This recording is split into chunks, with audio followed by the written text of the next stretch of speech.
नमस्कार, परम आनंद आयुर्वेद में आप सबका स्वागत है। हमारा आज का टॉपिक है कि जो स्त्री में जो हर मंथ जो मेंस्ट्रुएशन आती है, यानी जिसे आप मासिक चक्र कहते हैं, पीरियड्स कहते हैं, मंथली साइकिल कहते हैं, तो इसका आयुर्वेद के पर्सपेक्टिव से क्या इसके बारे में वर्णन किया गया है और अलग अलग आचार्यों ने इसके बारे में क्या कहा है, इसके बारे में आज हम बात करेंगे। जो ये एपिसोड चल रहा है, जो ये सीरीज़ स्टार्ट हुई है फीमेल हेल्थ से रिलेटेड, तो इसी में ये हमारा नेक्स्ट एपिसोड है।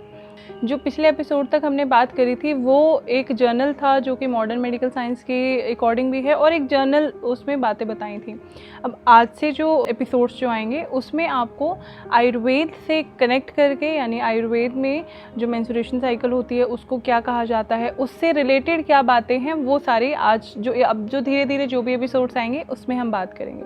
तो सबसे पहले तो हम बात कर रहे हैं कि मेंस्ट्रुएशन को क्या कहा जाता है। तो इसे जैसे आर्तव कहा जाता है और रज भी कहा जाता है। इसके और भी नाम हैं, लेकिन ये रज और आर्तव ये सबसे ज़्यादा होता है। इसके अलावा इसे ऋतु चक्र भी कहा जाता है।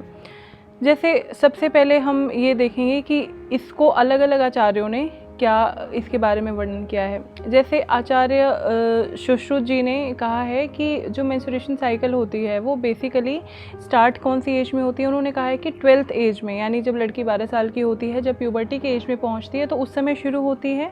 और जो इसके बंद होने का, यानी जिसे हम मेनोपॉज कहते हैं, जब हमारी मेंस्ट्रुएशन साइकिल रुक जाती है तो उसकी एज उन्होंने 50 बताई है।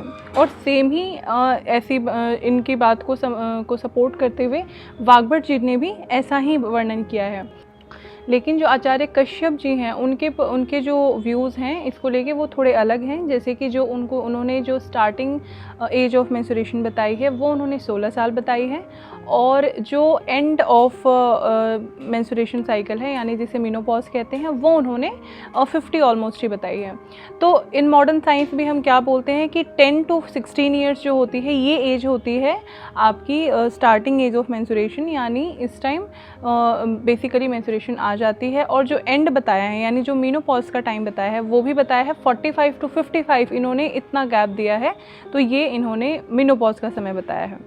अब जैसे आयुर्वेद में बहुत सारी चर्याओं का वर्णन किया गया है, जैसे कि दिनचर्या क्या होती है, ऋतुचर्या क्या होती है, आपकी रात्रिचर्या क्या होती है, वैसे ही इसमें परिचर्या यानी ऋतु परिचर्या का भी वर्णन किया गया है, जिसमें बेसिकली स्त्री से रिलेटेड जितने भी उसके फेजेस आते हैं, यानी जो फेजेस क्या हुए बेसिकली मेंस्ट्रुएशन, जिसे रजस्वला भी कहते हैं, गर्भिणी जब वो प्रेग्नेंट होती है, सूतिका यानी पोस्ट जो प्रेगनेंसी होती है, तो इन सभी फेजेस जो हैं तो इनमें कैसे उनको अपनी परिचर्या यानी उनको कैसे पालन करना चाहिए, इन सब का वर्णन सभी आचार्यों ने किया है। बेसिकली जैसे उन्होंने जो स्टार्टिंग होती है मेंस्ट्रुएशन की तो उसे ऋतु दर्शन कहा जाता है आयुर्वेद में, और जब यानी स्टार्टिंग ऑफ मेंस्ट्रुएशन उसे कहेंगे ऋतु दर्शन। और जब एंड आ जाता है, यानी जिसे मेनोपॉज कहते हैं, उसे कहते हैं रजोनिवृत्ति कला, यानी जो स्टार्टिंग हुई उसे कहते हैं हम रजोदर्शन कला, और जो एंड हुई उसे कहते हैं रजोनिवृत्ति कला। तो ये तो एक नाम है। उसके अलावा देखिए अलग बस नाम अलग अलग हैं, जो प्रोसेस है वो सेम है। यानी जो भी स्टार्टिंग ऑफ मेंस्ट्रुएशन है वो हम मॉडर्न मेडिकल साइंस में कहते हैं, और आयुर्वेद में हम इसको रजोदर्शन कला कहते हैं। तो ऐसे जो प्रोसेस है वो सेम है, लेकिन जो नाम है वो अलग अलग हैं। अब हम बात करेंगे कि इनमें इम्पॉर्टेंट क्या है। तो जो ये परिचर्याएं जो मैंने बताई हैं कि जो फेजेस आते हैं, तो उसमें बेसिकली जो रजस्वला जो पीरियड है ये सबसे इम्पॉर्टेंट है। ये क्यों इम्पॉर्टेंट है? क्योंकि इफ़ मेंस्ट्रुएशन इज़ फाइन, अगर रजस्वला जो है यानी जो आपका ऋतु चक्र है, ऋतु यानी आपकी मेंस्ट्रुएशन चक्र यानी साइकिल, तो ऋतु साइकिल यानी ऋतु चक्र, अगर इसका मतलब क्या हुआ पहले तो मैं आपको यही बता देती हूँ। ऋतु यानी जो आपकी साइकिल है, चक्र, वो अच्छे से चल रही है, यानी एक फिक्स पीरियड ऑफ टाइम के साथ, वो फिक्स्ड इंटरवल के साथ बार बार आ रही है, तो उसे हम कहते हैं ऋतु चक्र। तो जो सबसे पहला जो पॉइंट आपको यही समझ आएगा कि जो रेगुलर इंटरवल पे जो साइकिल आती है तो वो एक अच्छी साइकिल मानी जाती है और वो हेल्दी होती है फीमेल के लिए। तो ये एक सबसे पहला पॉइंट हो गया।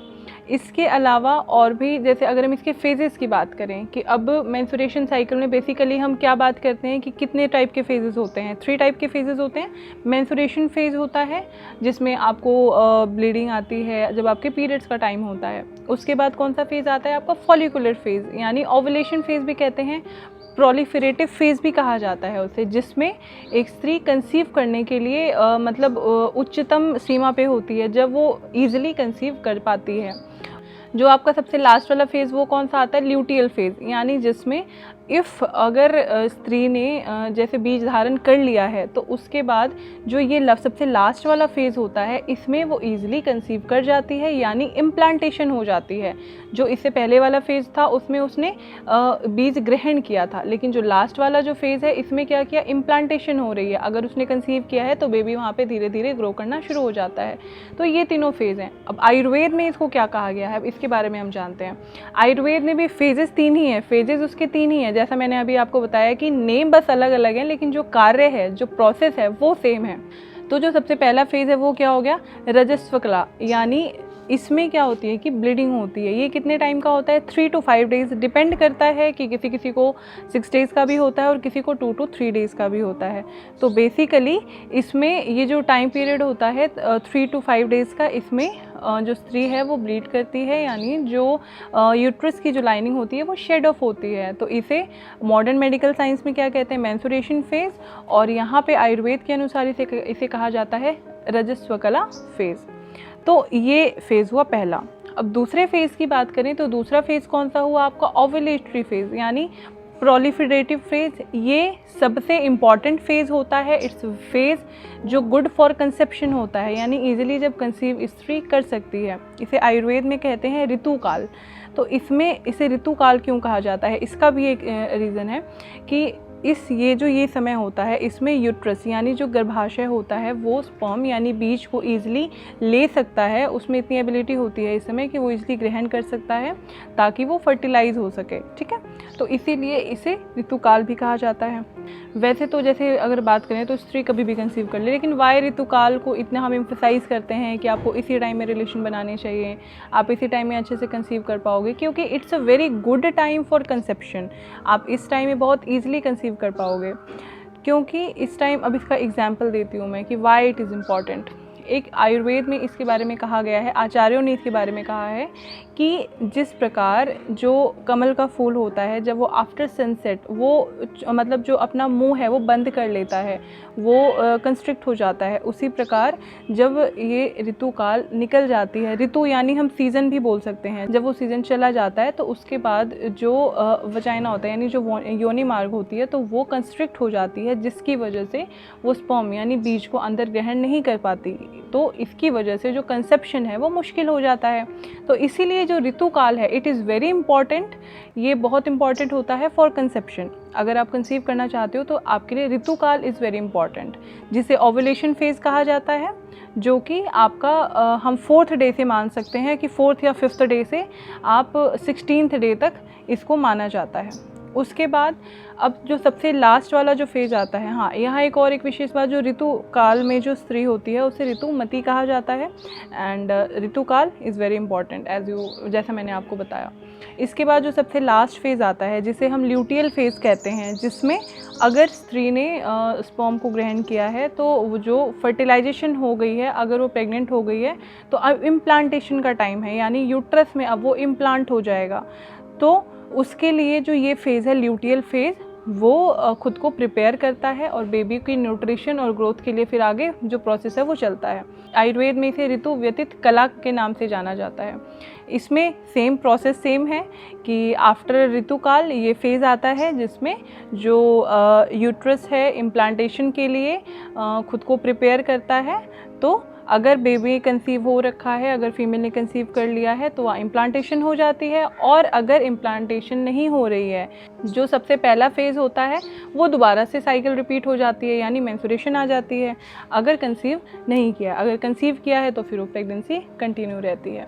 तो ये जो मैंने आपको बताया, ये आयुर्वेद में इन नाम अलग अलग हैं सबके, लेकिन जो प्रोसेस है वो सेम है। आयुर्वेद में भी 3 फेजेस बताए गए हैं और मॉडर्न मेडिकल साइंस में भी 3 फेजेस बताए गए हैं। मॉडर्न मेडिकल साइंस में जो बताया गया है मेंस्ट्रुएटिंग फेज़, ओवुलेशन फेज़ और ल्यूटियल फेज़। और वैसे आयुर्वेद में क्या इसका वर्णन किया गया है कि सबसे पहले रजस्व कला, उसके बाद ऋतु कला और उसके बाद ऋतु व्यतीत कला। तो ये 3 फेजेस बताए गए हैं। तो आशा करती हूँ कि आज की वीडियो में आपको आयुर्वेद के अनुसार जो हमारी जो मेंस्ट्रुएशन साइकिल होती है उसको किस नाम से जाना जाता है, क्या कहा जाता है और आचार्यों के अनुसार क्या उनके अलग अलग व्यूज़ हैं, उसके बारे में आपको पता चला होगा। नेक्स्ट वीडियो में हम बात करेंगे, जो नेक्स्ट एपिसोड में लेके आऊँगी उसमें हम बात करेंगे कि आयुर्वेद में दोषों का मेंस्ट्रुएशन साइकिल पे क्या अफेक्ट पड़ता है। देखिए, ये जितने भी जो लोग हमसे बहुत पुराने से हमसे जुड़े हुए हैं वो लोग जानते हैं कि आयुर्वेद में जब हम कोई भी किसी भी चीज़ की बात करते हैं तो उसमें दोष प्रकृति इनका सबसे बड़ा महत्व है। ये एक बेस है, ये स्तंभ हैं। तो उसी प्रकार जो ये मेंस्ट्रुएशन साइकिल है तो इसमें दोषों का किस प्रकार रोल है आपकी बॉडी में, कौन सा जो दोष है वात पित्त और कफ, इनका कौन से फेजेस में क्या रोल है, तो इसके बारे में हम बात करेंगे। तो हमसे जुड़े रहिए और अगर मेरी वीडियो आपको अच्छी लगी तो इसे लाइक कीजिए और आपके फैमिली में कोई भी रिलेटिव हैं, गर्ल हैं, जो भी फीमेल हैं, आप उनके साथ ये वीडियो ज़रूर शेयर कीजिए। अगर आप अब तक हमारे चैनल से नहीं जुड़े हैं तो हमारे चैनल को सब्सक्राइब कर लीजिए। अगली बार फिर मिलती हूँ आयुर्वेद से जुड़े कुछ नए तथ्य लेकर। तब तक के लिए धन्यवाद।